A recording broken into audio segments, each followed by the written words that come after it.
Berjumpa lagi bersama saya Sinda Oktaviani dan saya Ujidan Taufik Abdallah dalam acara seputar berita-berita yang teraktual dan terpercaya yang kami rangkum dalam berita pagi-pagi ini. Komite Stabilitas Sistem Keuangan atau disingkat KSSK menyelenggarakan pencegahan dan penanganan krisis sistem keuangan untuk melaksanakan kepentingan dan ketahanan negara di bidang ekonomi.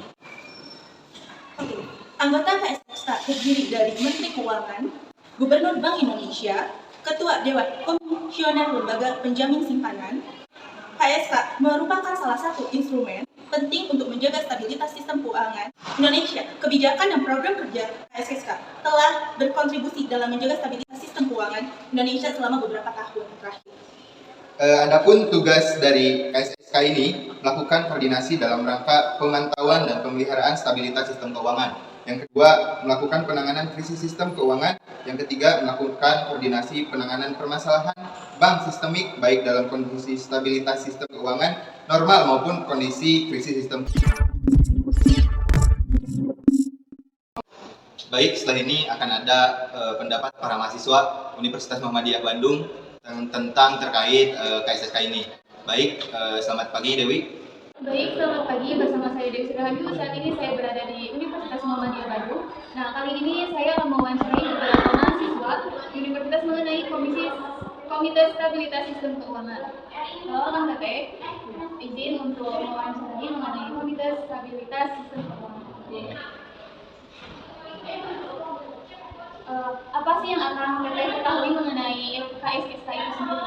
Kalau menurut saya, yang saya ketahui ya, KSSK itu Komite Stabilitas Sistem Keuangan, jadi berfokus pada kestabilan perekonomian negara gitu dengan beberapa program yang di dalamnya. Saya juga setuju dengan pendapatnya. KSSK merupakan program dari pemerintah untuk menstabilkan keuangan negara dengan cara membantu UMKM dengan beberapa programnya yang sudah dilaksana beberapa. Nah, menurut Akang PT ini, setelah COVID-19 terhadap usaha-usaha yang dijalani oleh wirausaha, bagaimana? Nah, apakah terdapat penurunan atau kenaikan? Kalau menurut pendapat saya yang saya lihat gitu, hampir semua manusia gitu di seluruh dunia terdampak lah dengan adanya COVID-19, terutama dari segi perekonomian, kesehatan, lalu masalah-masalah sosial lainnya gitu.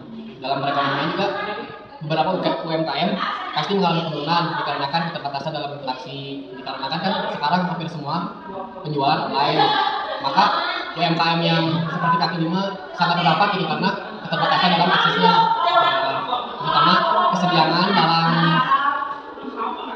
persaingan ekonominya terjadi kesenjangan gitu, dikarenakan yang online mengalami kenaikan, namun UMKM yang kaki lima tersebut sangat terdampak gitu.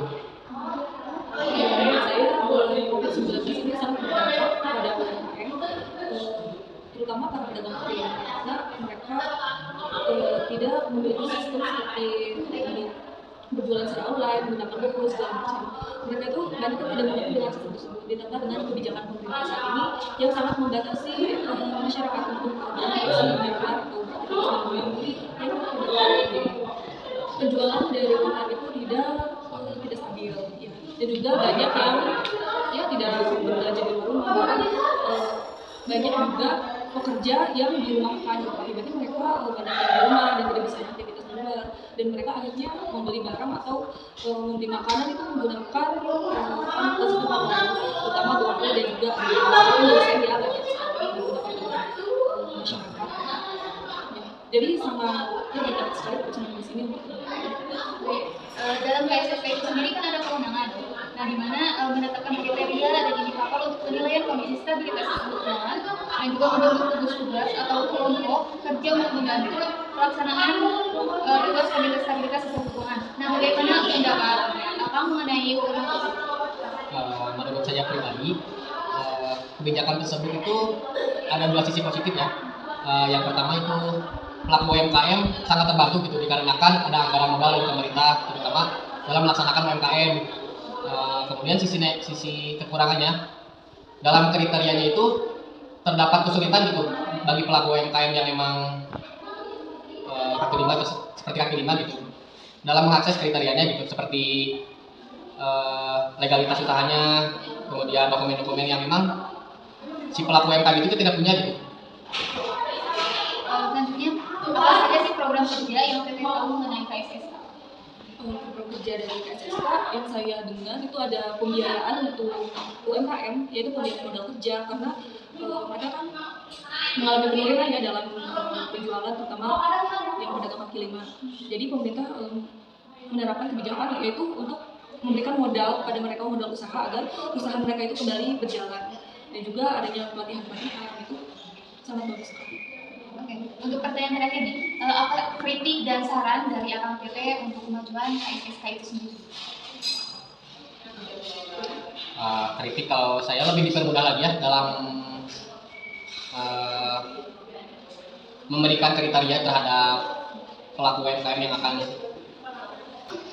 Ya, pemerintah harusnya lebih memudahkan lah gitu. UMKM ya untuk syarat-syaratnya itu untuk lebih dimudahkan, karena ya semuanya pasti terdampak akibat COVID-19. Jadi ya bantuan itu tuh harus merata gitu. Kemudian pemerintah harus mensosialisasikannya gitu kepada masyarakat, karena kalau menurut saya sendiri pemerintah itu kurang gitu dalam mensosialisasikannya, dikarenakan saya sendiri pun gitu baru tahu baru gitu mengenai KSSK ini.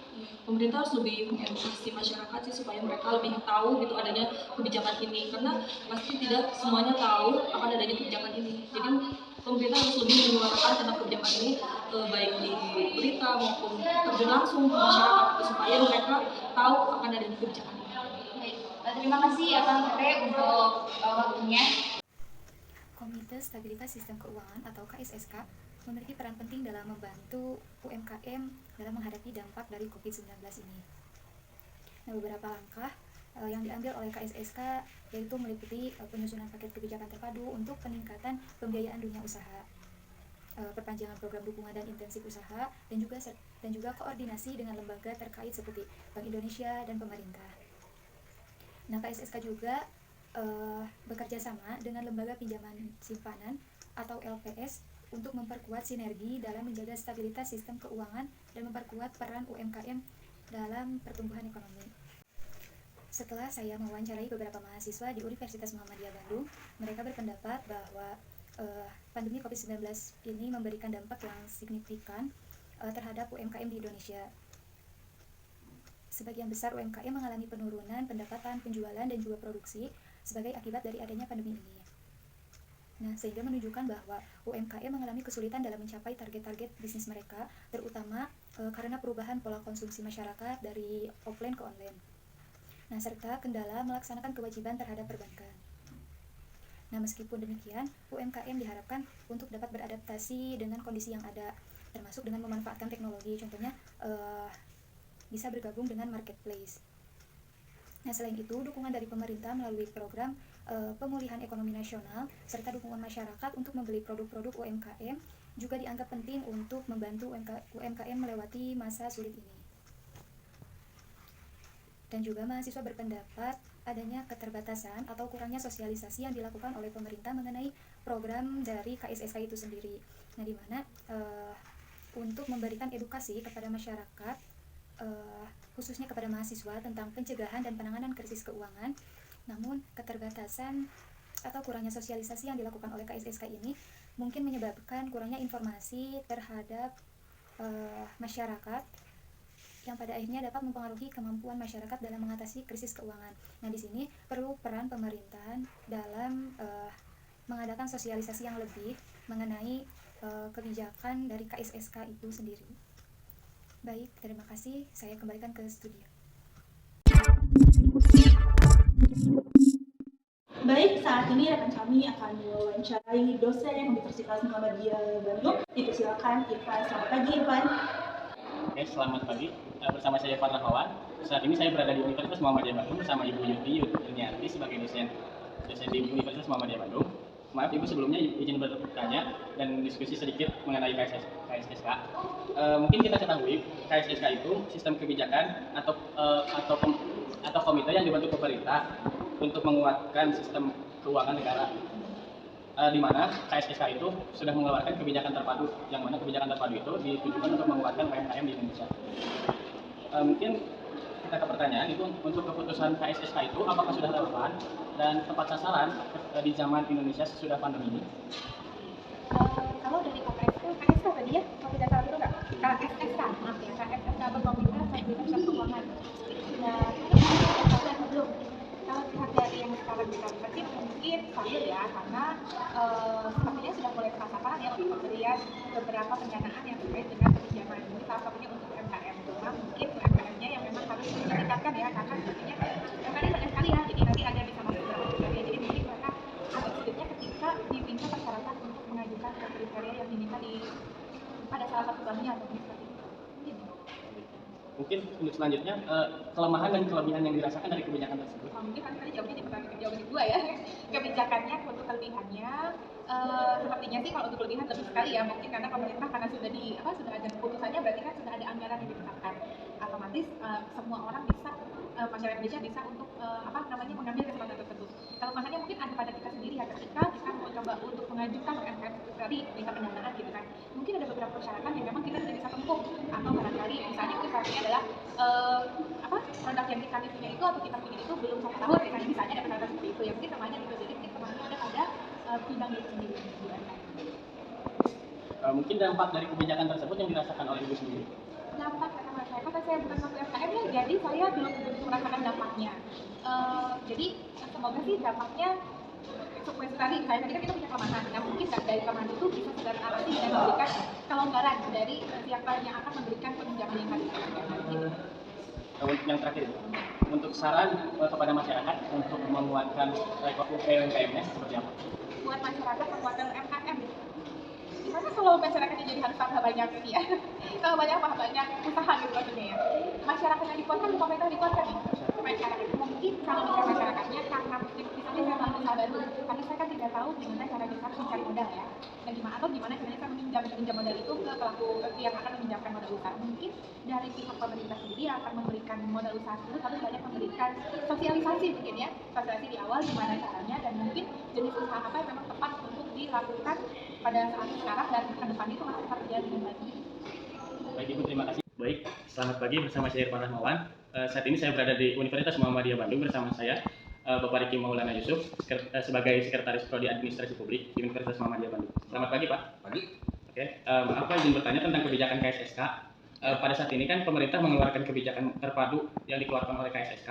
Bagaimana menurut Bapak, apakah keputusan KSSK tersebut sudah relevan dan tepat sasaran di era Indonesia yang setelah pandemi COVID-19?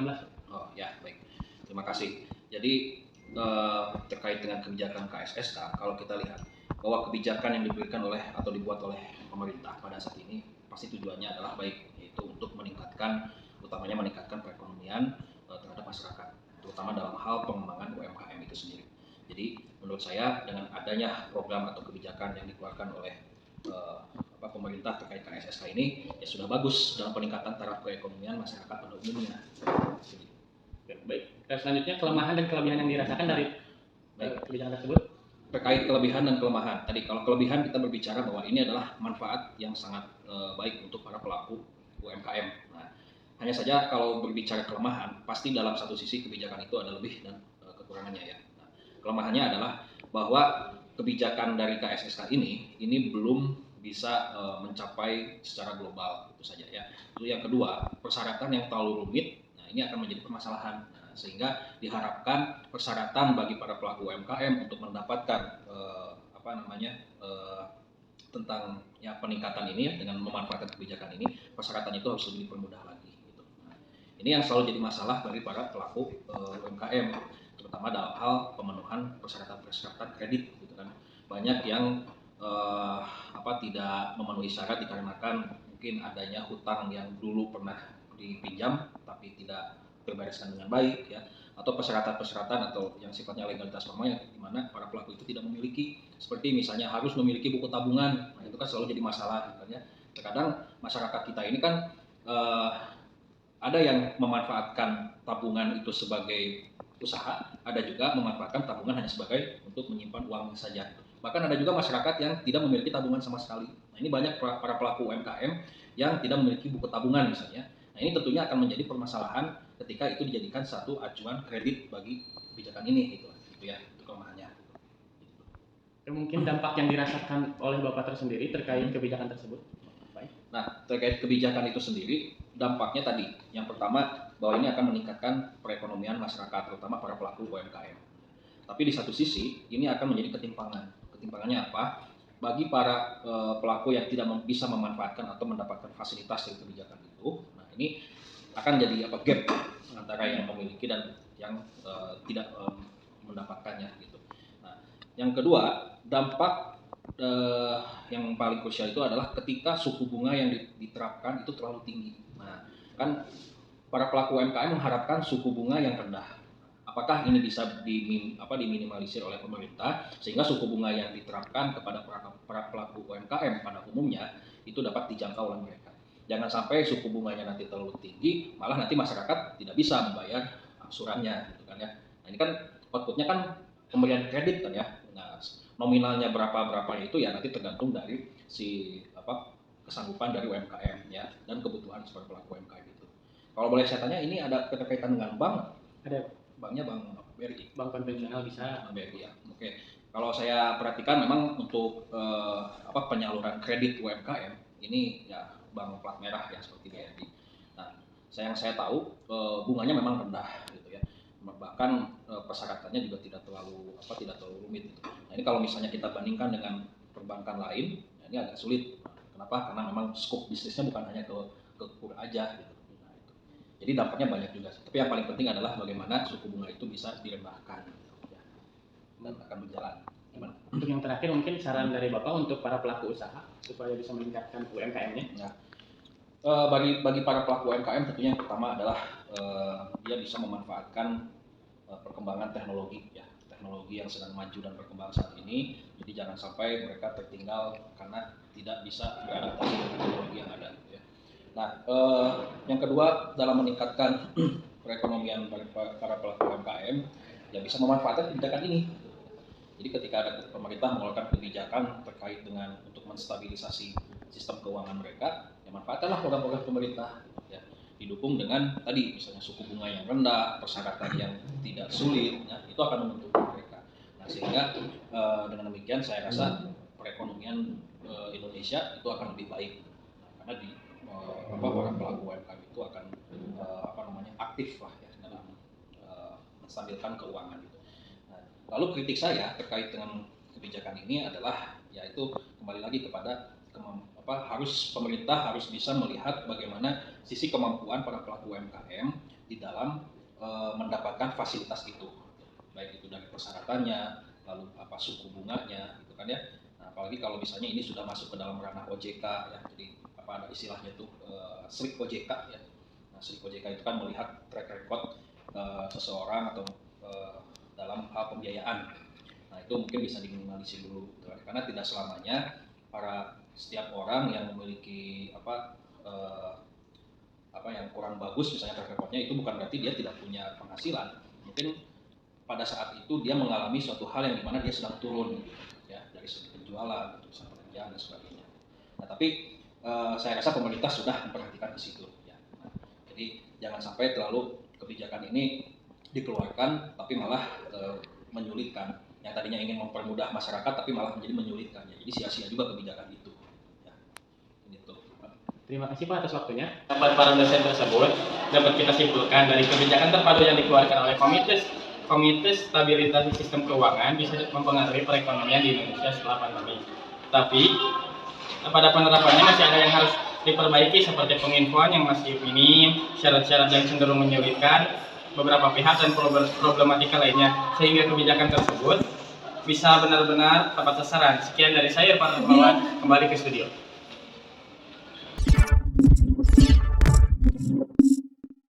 Sekian berita pada acara pagi hari ini. Saya Cindy Oktaviani. Dan saya Ujian Tobik Abdallah, pembawa acara pagi hari ini, mengucapkan terima kasih dan sampai jumpa. Kami pamit undur diri.